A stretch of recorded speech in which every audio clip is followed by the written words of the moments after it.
friends, today we learn the hypothesis. Hypothesis is nothing but the assumption. It is a tentative and testable assumption made about a population. Population means whole world data. Instead of selecting or taking whole world data, we take a sample of that data.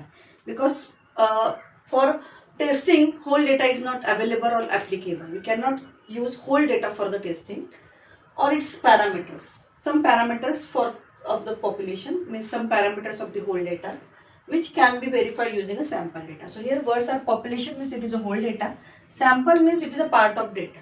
For testing, for assumption, we use a sample data from all the data, it's a whole data. Or I want to test some areas, particular areas, so I will use sample data from that area, not a whole data or all data.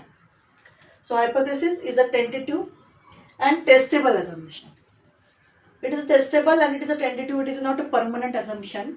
It may be right or wrong. Hypothesis is assumption, it may be right or wrong.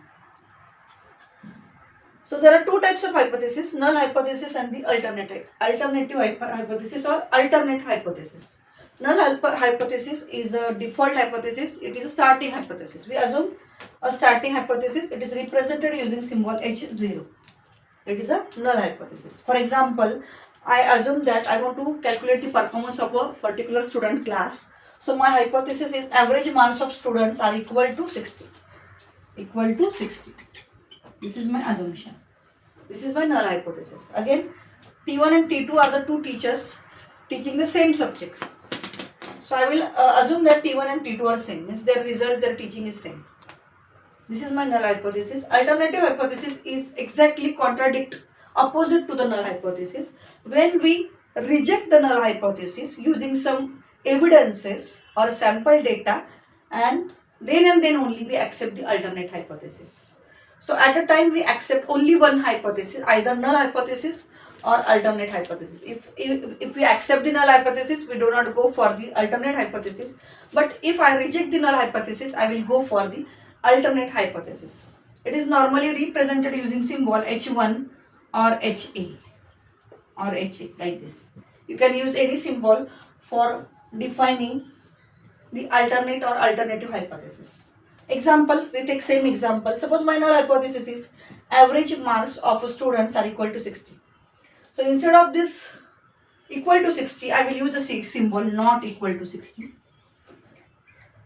It is a less than 60 or it is a greater than 60.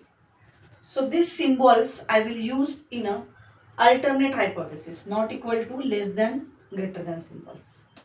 Again, here I am assuming that T1 and T2 are same, two teachers are same. After the evidence, after the result of two classes, I conclude that T1 and T2 are not same. So here alternate hypothesis is T1 and T2 are not same.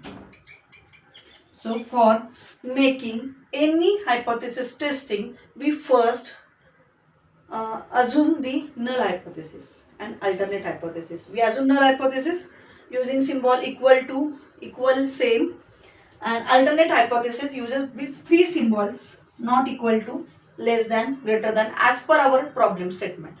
So this is all about the hypothesis and its types. Thank you.